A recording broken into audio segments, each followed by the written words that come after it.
ছয়টি কারণে আমাদের রিজিক কমে যায়, আমরা দরিদ্র হয়ে যাই, গরিব হয়ে যাই। আমরা অনেকেই ভাবি যে টাকা তো কম কামাই না, কিন্তু অভাব সবসময় লেগেই থাকে, অশান্তি পেরেশানি, কেমনে কি করব, সংসার কেমনে চালাবো, পরিবার কেমনে চলবে, এই অশান্তি এই পেরেশানি সবসময় লেগেই থাকে। তো আপনি মিলিয়ে দেখবেন এই 6টি অভ্যাস আপনার মধ্যে আছে কিনা। যদি 6টি অভ্যাস আপনার মধ্যে থেকে থাকে, আপনি গরিব হয়ে যাবেন, আপনার জীবনে আর্থিক সংকট নেমে আসবে, আপনি জীবনের সম্পদের কোনো বরকত পাবেন না। তো 6টি অভ্যাসের মধ্যে 1 নম্বর হলো পাপ কাজে লিপ্ত হবে। পাপ কাজে লিপ্ত হলে আপনার সম্পদ কমে যাবে। নবী করিম সাল্লাল্লাহু আলাইহি ওয়াসাল্লাম বলেন, যেই বান্দা পাপ কাজের মধ্যে লিপ্ত হয়, যেই বান্দা গুনার কাজ করে, আল্লাহ পাক রব্বুল আলামিন তার জন্য নিয়ামতকে, তার থেকে রিজিককে কেড়ে নেন। আল্লাহ পাক রব্বুল আলামিন তার রিজিকের মধ্যে বরকত দান করেন না, তার জন্য রয়েছে শাস্তি। কাজে আমাদের পাপ কাজ থেকে বিরত থাকতে হবে, পাপ কাজ থেকে আমাদেরকে নিজেদেরকে হেফাজত করতে হবে। তো 1 নম্বর যে কারণে আমাদের রিজিক কমে যায়, আমরা যদি পাপ কাজ করি, গুনার কাজে যদি আমরা লিপ্ত হই, তাহলে আল্লাহ পাক রব্বুল আলামিন আমাদের রিজিক কেড়ে নেবেন। আল্লাহ পাক রব্বুল আলামিন আমাদের জীবনে অশান্তি দান করবেন। কাজেই আমরা যেন পাপ কাজে লিপ্ত না হই। এবং 2 নম্বর, কৃতজ্ঞতা আদায় না করা, না শুকরিয়া করা। লাইন শাকারতুম লাযীযান্নাকুম ওয়া লাইন কাফারতুম ইন্না আযাবী লাশাদীদ। আল্লাহ তাআলা বলেন, যে বান্দা আল্লাহ তাআলার না শুকরিয়া করে, আল্লাহ তাআলা তার থেকে নিয়ামতকে ছিনিয়ে নেন। নিয়ামত ছিনিয়ে নেন তো নেনই, সূরা ইব্রাহিমের মধ্যে আছে, আল্লাহ তাআলা তার জন্য কঠিন থেকে কঠিন শাস্তির ব্যবস্থা করে দেন। কাজে আমাদের কোনো প্রকার না শুকরিয়া আদায় করা যাবে না। একজন সাহাবী নবীর দরবারে আসলেন। আয়েশা বললেন, ইয়া রাসূলুল্লাহ, ইয়া হাবিবাল্লাহ, আমার সম্পদ এত পরিমাণ বাড়তেছে, আমি তো ইবাদত করার সুযোগ পাই না, ইবাদত করতে কষ্ট হয়ে যায়, আপনি একটু বলে দিন কেমনে আমার সম্পদ কমে যাবে। মায়ার নবী বলেন, হে সাহাবী, 2টা কাজ তুমি করবা, তাইলে তোমার নিয়ামত কমে যাবে। 1 নাম্বার না শুকরিয়া করবা, 2 নাম্বার উটের পিঠে বসে খাবার খাইবা। 1 নাম্বার না শুকরিয়া করবা, না শুকরিয়া করার দ্বারা তোমার নিয়ামত কমে যাবে। কাজেই আমরা যদি না শুকরিয়া করি, নবীর কথা, আল্লাহরও কথা, আমরা যদি না শুকরিয়া করি, তাহলে আমাদের নিয়ামত ক্ষতিগ্রস্ত হয়, আমাদের নিয়ামত ছিনিয়ে নেওয়া হয়। কাজেই আমরা কখনোই না শুকরিয়া করবো না। যদি না শুকরিয়া করি, আস্তে আস্তে আমাদের রিজিক কমে যাবে, আমরা গরিব হয়ে যাব। যখন যাই আসে, আমরা সর্বদা শুকরগুজার হব, সর্বদা আমরা বিপদে আপদে মুসিবতে যাহাই জীবনে আসুক না কেন, বুঝতে হবে আল্লাহ তাআলা আমাকে এটা ভালোর জন্যই দান করেছেন। কাজেই আমরা সবসময় শুকরিয়া আদায় করি। এবং 3 নাম্বার যে কারণে আমাদের রিজিক কমে যায়, আমরা গরিব হয়ে যাব, 3 নাম্বার মিথ্যা কসম খাওয়া, ধোঁকা দেওয়া, মিথ্যা কসম করা। মিথ্যা কসম করার দ্বারা আমাদের রিজিক কমে যাবে। মিথ্যা কথা কসম খাওয়ার দ্বারা আমাদের রিজিকের মধ্যে আল্লাহ পাক রব্বুল আলামিন রিজিকের মধ্যে যে বরকত আছে তা ছিনিয়ে নেবেন। আল্লাহ পাক রব্বুল আলামিন আমাদের আয় উন্নতির মধ্যে আল্লাহ তাআলা গজব ঠেলে দিবেন, আমাদের জীবন থেকে বরকত নামক জিনিসটা উঠে যাবে।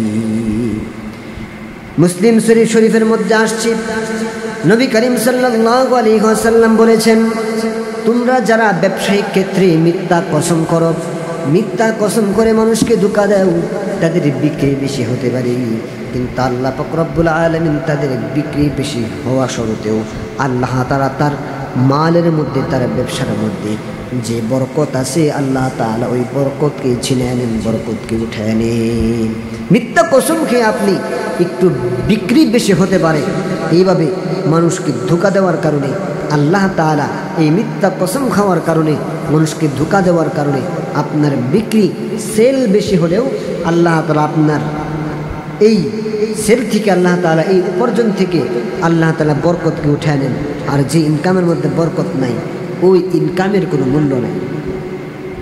4 নাম্বার, সুদের কারবার করা, সুদ খাওয়া, ঘুষ খাওয়া। নবী করিম সাল্লাল্লাহু আলাইহি ওয়াসাল্লাম, আল্লাহ তাআলা, নবী এবং আল্লাহর রাসূল দুজনেই সুদ খাওয়াকে নিষেধ করেছেন কঠিনভাবে। কোরআনের মধ্যে আহাল্লাল্লাহুল বাই'a ওয়া হাররামার রিবা, সুদকে হারাম করা হয়েছে, ব্যবসাকে হালাল করা হয়েছে। কাজে আমরা সুদ খাবো না। সুদের দ্বারা আল্লাহ পাক রব্বুল আলামিন আমাদের জীবনকে ধ্বংস করে দেন। সুদের কারণে আল্লাহ তাআলা আমাদের জীবনে অশান্তি দান করে দেন। সুদের কারণে আমাদের সম্পদে কোনো বরকত হয় না। সুদের টাকা 2 টাকা কামাইলে অন্য দিক দিয়ে 5 টাকা চলে যায়। এই জন্য কাজে আমরা সুদ থেকে নিজেদেরকে হেফাজত করব। হয়তো বাবা ভাবতে পারে যে সুদের দ্বারা আমরা এইটা সামান্য পরিমাণ সাময়িকভাবে এইটা করতেছি ওইটা করতেছি, কিন্তু এই সুদের কারণে আল্লাহ তাআলা আমাদের জীবনে এত পরিমাণ অশান্তি দান করেন। আল্লাহ তাআলা আমাদের জীবনে এত পরিমাণ রোগ বিমার বালা মুসিবত দেন যে এই ইনকাম আপনাকে কভার করতে পারে না, বরং এই ইনকামের দ্বারা আপনার লসটাই হয়, লাভ কখনো হয় না। কাজেই দেখবেন যারা সুদখোর ঘুষখোর এদের জীবনে কোনো শান্তি নেই। শেষ বয়সে গিয়ে এমন অবস্থা হয় যা বলার মতো। কাজেই টাকা হলেই ধনী না, টাকা হলেই সুখী না। Money can not be happy not. টাকার মধ্যে সুখ না, টাকার মধ্যে শান্তি না। শান্তি প্রকৃতপক্ষে হারামের মধ্যে, হালালের মধ্যে। কাজে আমাদেরকে হারামকে বয়কট করতে হবে। লা ইয়াদখুলুল জান্নাতা জাসাদুন গুদিয়া বিল হারাম। হারাম দ্বারা লালিত পালিত দেহ কখনোই জান্নাতে প্রবেশ করবে না, নবীর কথা। কাজে আমরা সুদ থেকে নিজেদেরকে বাঁচায় রাখব। এবং যে কারণে আপনি গরিব হয়ে যাবেন, আপনার জীবন থেকে বরকত উঠে যাবে। 5 নাম্বার, আপনি যদি সঠিকভাবে যাকাত না দেন, যাকাত না দেওয়ার কারণে আল্লাহ তাআলা আপনার সম্পদের মধ্যে যে বরকত আছে, এই বরকতকে আল্লাহ তাআলা উঠিয়ে নেবেন। কাজে আমাদের যাকাত দিতে হবে। যাকাত অনেকেই মনে করি যাকাত দিলে গরিব হয়ে যাব। না না, যাকাতের দ্বারা আপনার সম্পদ পরিষ্কার হয়, যাকাতের দ্বারা আপনার সম্পদটা স্বচ্ছ হয়। কাজে আমাদের বেশি বেশি করে যাকাত দিতে হবে। যে যাকাত না দিই আল্লাহ তাআলা আমাদের সম্পদ থেকে বরকত উঠিয়ে নেবেন। এবং 6 নাম্বার, হারাম উপার্জন করা।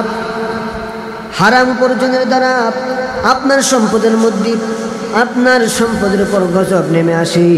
আপনার সম্পদ থেকে বরকত রহমত চলে যায়। আর যে সম্পদের মধ্যে রহমত বরকত থাকে না, ওই সম্পদ আমাদের জন্য কখনোই শুভ নিয়ে কিছু হতে পারে না। কাজে আমাদের হারাম উপার্জন ত্যাগ করতে হবে। আগেই বলেছি লা ইয়াদখুলুল জান্নাতা জাসাদুন গুদিয়া বিল হারাম। হারাম দ্বারা লালিত পালিত দেহ জান্নাতে প্রবেশ করবে না। আপনার গায়ে যদি 1 ফোঁটা হারাম রক্ত থাকে, ওই দেহটা জান্নাতে ঢুকবে না। কাজেই ভাইরা আমার, যাদের হারাম উপার্জন করার অভ্যাস আছে, এই অভ্যাসকে ত্যাগ করে নেন। হারাম আপনার জীবনে নিয়ে আসবে অশান্তি, হারাম আপনার জীবনে নিয়ে আসবে অসুখ, হারাম আপনার জীবনে নিয়ে আসবে বড় বড় মুসিবত। এমনকি কিয়ামতের ময়দানেও হারামের কারণে আপনি ফেসে যাবেন, হারামের কারণে আপনি ঠেকে যাবেন, জান্নাতে যাওয়া থেকে বাধাগ্রস্ত হবেন। কাজে ভাইরা আমার, হারাম থেকে আমাদের নিজেদেরকে হেফাজত করতে হবে। তো ভাইরা আমার, যে 6টি অভ্যাসের কারণে আমাদের সম্পদ থেকে বরকত উঠে যায়, আমরা গরিব হয়ে যাই 6টি অভ্যাসের কারণে। আল্লাহ তাআলা 6টি মারাত্মক বদ অভ্যাস আমাদেরকে ত্যাগ করার তৌফিক দান করুন। সকলে বলি আমিন।